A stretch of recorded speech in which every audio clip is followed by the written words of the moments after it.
Alright, Brett, so after we got them working, this is what we got.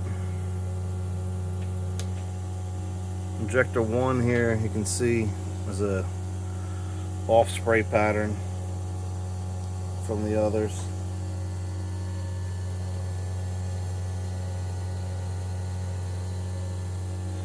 And volume wise, it's flowing less.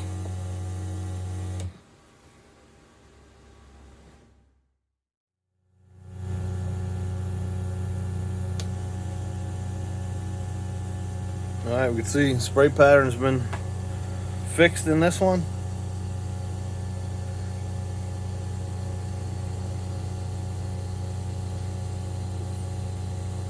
Looking good.